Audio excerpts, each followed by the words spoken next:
Hyperion is a brutally difficult final boss, as I'm sure anyone who's played that far knows by now. However, I have obviously played this game for a very long time. I've beaten the game with every single character on every single difficulty, and I've now gotten to the point where I've beaten Hyperion enough times with every character on hard that I feel like I can give some very good advice to be able to, for the most part, consistently beat Hyperion with every character in the game, even on hard. So this is going to be a series of videos giving all the advice I can for each character in the game on how to do it. To start off though, let's cover some general advice that will apply to all 14 characters in the game. The first and most important thing to remember is that Hyperion is able to reverse your attacks back onto you at any time. There is no restriction on when he can do it, except the mana cost and health cost. Now, I know this probably sounds a bit obvious. I mean, already the reversal is Hyperion's scariest ability, but there's a few things you're going to want to do to play around it. Just generally, whenever you are fighting Hyperion, at all times, whenever you throw out any kind of attack, think, what is my contingency if this gets reversed on me? Do I want to super shield here? Is this a bad time to super shield? Will I be able to shield in time, like if he reverses it the second I cast it? If I cast a speed boost right now and he reverses it back on me, am I screwed? Am I going to cripple myself with curses and take all this damage? You got to think about stuff like that. Hyperion loves using the reversal blessing just as soon as you made your runes bigger or faster. For this reason, it's generally not advisable to go for any kind of greedy all-out attack against Hyperion in most scenarios. There are 3 exceptions to this rule. The first and best exception, although probably the rarest, is you know Hyperion can't reverse your runes back on you for some kind of reason, usually because he's cursed, and maybe it's spending spree, which doubles the cost of it, and obviously it costs more than half his mana, so he can't afford it even with full mana. Or maybe he gets hit with a screen cover curse and he can't draw any runes. In that case, of course, for a moment the curse will be clear. However, it's a kind of rare situation, that one. A much more reliable situation, which can apply to all characters instead of just a large amount of them, is you can be somewhat safe in going for a greedier attack if there's also a lot of damage coming at you from Hyperion's side. You're still going to get hit with your own all-out attack, but at least Hyperion's going to have all his enormous attacks get reversed, meaning that you don't have to deal with them anymore. Unfortunately, when they're reversed, they tend to not be as deadly because the combos are misplaced, and usually Hyperion won't deal that much damage to himself with his own stuff, but at least it will get it off of you. To be honest, even when this does happen, you usually are worse off for Hyperion having reversed everything, but at the very least, you're not on the spot losing the game like it can be in other situations. The final exception is the grim situation where, although you don't want to have to do an all-out attack because you know how counterable it is, you're simply in a situation where you don't really have a choice. The alternative to not going for an all-out attack is playing slowly, and you're guaranteed to die first. So obviously, if you're in a situation where there's no way out of it, you're gonna die soon, and you just have to go for one last, Hail Mary against Hyperion, then go for it.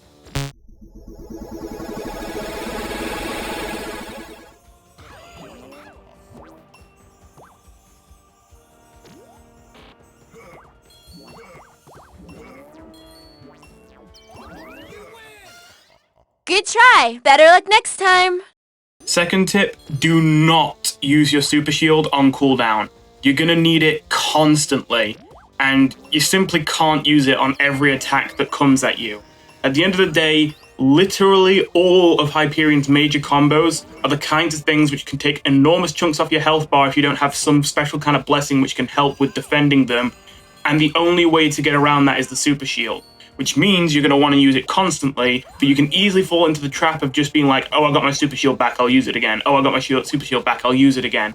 And not actually thinking about when to use it because everything needs to be super shielded. Well, while there are no attacks that Hyperion has that don't deal significant damage if not dealt with, there are ones that will deal more damage than others depending on which character you pick. And you want to try and save the super shield to deal with those. That being said, you, yes, do want to be using your super shield relatively often still. You don't want to waste super shields by holding on to one for ages. But usually the time gap between you seeing one attack and then that same attack being used again is not that long, although it is semi-random. At the very least, I would say before you use your super shield, look ahead at the combo that Hyperion is just casting. Look past the one that's about to hit your shield and take a quick glance at whichever one Hyperion is just casting right now. If whatever he is casting right now that's going to hit you in the next few seconds is something that's going to deal more damage to you than the one that's currently hitting you, then do not use the super shield on the one currently hitting you. Even if it feels bad, because of course you're still taking a lot of damage, it will be less damage than whatever comes after it.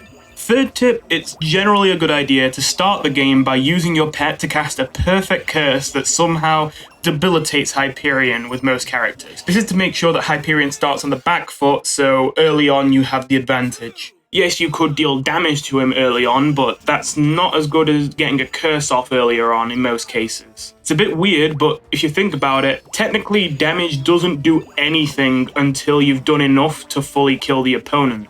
Hyperion's not going to be any weaker if he has 10% of his health compared to 100% of his health. He's still going to do the same amount of damage, and he's still going to have the same spells. So early on, when you're not yet at the point of likely being able to kill Hyperion, it's very important to get these debilitating curses on him that can help you stay alive. As well as that, it does not take as long for the pet to recharge when you store a rune compared to using the super shield.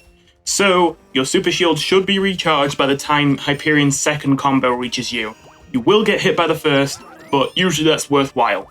Now, admittedly, this tip does not apply to literally every character in the game, but yeah, basically every character in the game. All that said, here comes the piece of advice that I think is the most applicable to all characters, even though the way you use this advice will change from character to character. And that is, quite simply, take note of all three of Hyperion's main combos, and before you even start the game, think in your head, how am I going to react with this character when this combo hits me? He only has 3 main combos. Now, of course, he is capable of doing other kinds of attacks, but these ones are much rarer and much more small, so I'm not going to really bother talking about them. As well as that, he usually only uses other combos when something has thrown him off his rhythm or disrupted him that prevents him from doing one of these normal 3 ones. So, the first combo is a small green rune followed up by a small, medium, and giant green rune, which when it reaches you will actually stack perfectly on top of each other. Trying to just hold your shield up normally blocks the 2 small green runes, but not the rest of it. This makes this combo the scariest of his 3 combos to any character who literally has no defensive tools, because this combo takes off half of your health bar in one hit if you just try to block it normally without the super shield or any kind of blessings. It's a little bit less scary if your defense stat is maxed out though at 5 stars. You see, that does actually impact the game. It makes your shield regenerate slightly faster, although it's only a slight amount. Although here, that slight amount matters. If you have 5-star defense, then by shielding normally, you can actually shield the medium green as well as the small greens. But you still won't shield the giant green, which is what deals the bulk of the damage, so it's only really a small help. Although, take note, because all 3 of these green runes are timed perfectly to stack exactly on top of each other, that means if for whatever reason you do manage to get a full shield before it hits your shield, you will actually be able to block all 3 of them in one hit, even though their combined shield damage is more than the full health of your shield, because it will hit it all at once, so all 3 runes will be broken instantly. The only thing to worry about there is if for whatever reason Hyperion is slightly disrupted while casting this combo, and the runes are slightly out of position, they won't stack perfectly on top of each other. And unlike with other combos where usually disrupting them like this makes them less effective, this actually makes the combo more deadly because now you have to block the giant green, medium green, and small green separately instead of just being able to stack them all in one spot and block them all at once. So it can be dangerous, but if possible, keep an eye out and make sure that they are stacking perfectly on top of each other before you assume you can block them all with your normal shield. The second combo is a medium green followed by a small green, medium red, and giant green. This is actually a bit of a strange combo because here the ones that you can easily block are actually the medium green and the giant green. If you just hold up shield, you can block them both entirely, completely normally, without any blessings. What you won't be able to shield is the small green rune and the medium red rune. This combo does the least damage out of the 3 combos if you just shield normally. However, it's often the most difficult to get through without taking any damage, unless you simply use the super shield. It's very finicky and weird. Finally, for the third combo, Hyperion will use his Perfect Blessing to cast a Perfect Curse. This curse is a curse completely unique to him that grows for every single red rune on the screen, increasing its damage. The size of the red runes doesn't matter, it's only the amount that matters. He will cast that and then follow it up with 3 small red runes that tail behind it. Sometimes after doing this combo, Hyperion will also follow it up with one of his mini combos, where he very simply just spends all of his mana on casting 2 tightly packed together small red runes. This obviously just adds more to the size of the curse. Those are Hyperion's 3 major combos though. He generally doesn't break from those unless he gets confused. Occasionally he will also throw out shield break curses, but weirdly enough, he doesn't even try to break your shield unless it just coincidentally ends up lining up that way. He seems to cast these sort of randomly just when he gets confused. Either way, that's a relatively rare thing for him to do. And that covers all the generic advice that applies to all characters for Hyperion.